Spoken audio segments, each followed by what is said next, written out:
हाँ जी, हम बहुत परेशान रहते हैं ना कि हमारे हमारे पेरेंट्स हमारी बात नहीं सुनते, पता नहीं हमारे पेरेंट्स कैसे हैं, अच्छे हैं, बुरे हैं, बहुत बेकार हैं। हैं। तो इस वीडियो के थ्रू मैं आपको आज ये बताना चाहती हूँ कि कोई भी पेरेंट अच्छा या बुरा नहीं होता। असल में जो पेरेंटिंग स्टाइल है, वो सही या गलत होता है। अब ये पेरेंटिंग स्टाइल का सही या गलत होने के पीछे किसका हाथ है, आज हम इस वीडियो में ये समझेंगे। आज मैं आपको इस वीडियो के एंड में ये प्रूव कर दूंगी कि हमारे और हमारे पेरेंट्स के बीच में जो कॉन्फ्लिक्ट होते हैं उसमें 40% या 50% से ज़्यादा कॉन्फ्लिक्ट्स ऐसे होते हैं जिसमें ना तो उनकी तरफ से गलती होती है ना हमारी तरफ से गलती होती है। जो रीज़न होता है वो होता है सिर्फ और सिर्फ फीलिंग ऑफ इम्पोर्टेंस। जी हाँ, अब इस फीलिंग ऑफ इम्पोर्टेंस को समझाने के लिए डेल कार्नेज की बुक में से मैंने एक लाइन निकाली है which says the desire of feeling of importance is one of the most distinguishing factor between Mankind and animal. ये जो फीलिंग ऑफ इम्पोर्टेंस है मतलब अपने आप को इम्पोर्टेंट दिखाने की या बनाने की जो चाह है, असल में आधे से ज़्यादा कॉन्फ्लिक्ट्स इसी की वजह से होते हैं। लेकिन मेरा मानना ये है कि फीलिंग ऑफ इम्पोर्टेंस रखना गलत नहीं है।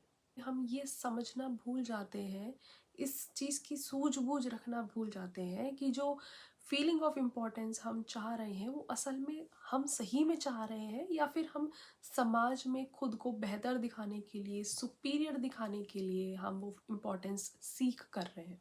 अब एक बहुत ही क्लासिक एग्जाम्पल है, आप सब में से मुझे लगता है मोस्ट ऑफ द फैमिलीज़ में ये कभी हुआ होगा या शायद आज भी होता होगा कि मान लीजिए अगर आपके फादर डॉक्टर हैं तो उनका एक थॉट प्रोसेस होता है कि मैं डॉक्टर हूँ तो मैं तुम्हें भी डॉक्टर बनाऊंगा। अब आपको क्या लगता है कि ये जो लॉजिक है कि मैं डॉक्टर हूँ तुम्हें भी डॉक्टर बनाऊंगा, इसमें वो आपकी नज़रों में अपनी इम्पोर्टेंस देखना चाहते हैं? बिल्कुल भी नहीं, नॉट एट ऑल। जो उनका अपना डॉक्टर समाज है, उनका फ्रेंड सर्कल है, उनके रिलेटिव्स हैं, उनके नेबर्स हैं, वो उनसे ये सुनना चाहते हैं कि देखो, डॉक्टर का बेटा है डॉक्टर बना है, लॉयर का बेटा है लॉयर बना है। तो वो उस समाज में इम्पोर्टेंस गेन करना चाहते हैं आप पे करियर चॉइस थोप कर। और इसी कारण मजबूरी में वो बच्चे अपना ड्रीम करियर सेक्रीफाइस करके उस पर्टिकुलर करियर को चूज़ करते हैं जिसमें उनका इंटरेस्ट भी नहीं होता। और इसी भाग दौड़ में या तो वो कुछ बच्चे गलत रास्ते पे चले जाते हैं या कुछ डिप्रेशन का शिकार बन जाते हैं या कुछ इस मजबूरी को अपनी लाइफ बना लेते हैं।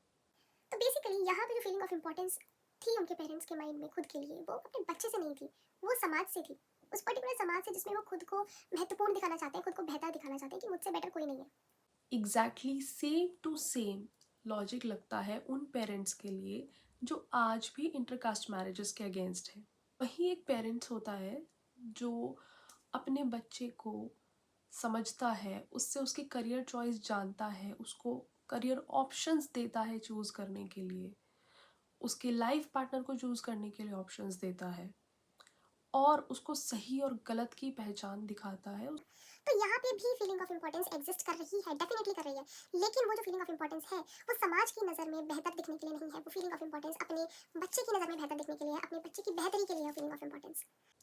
ऐसे कितने ही टॉपिक्स हैं, ऐसे कितने ही सोशल इश्यूज हैं जिसमें घूम फिर के जो रीज़न है, जो कारण है, वो बनता है समाज।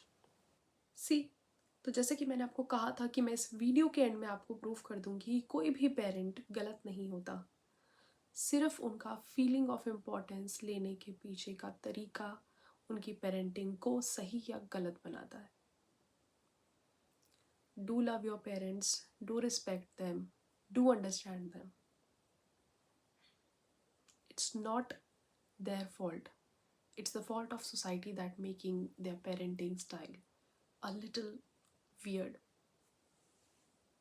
And with the help of this video, I want to humbly request to all the parents and their children कि कुछ समय के लिए समाज को साइड में रख के समझ के साथ काम लें, समझ के साथ अपने डिसीजंस लें और कम से कम कॉन्फ्लिक्ट्स ऐसे होने दें जिसमें आप जानते हो कि ना तो आप चाहते हो वो कॉन्फ्लिक्ट करना, ना आपका पेरेंट्स चाहते हैं।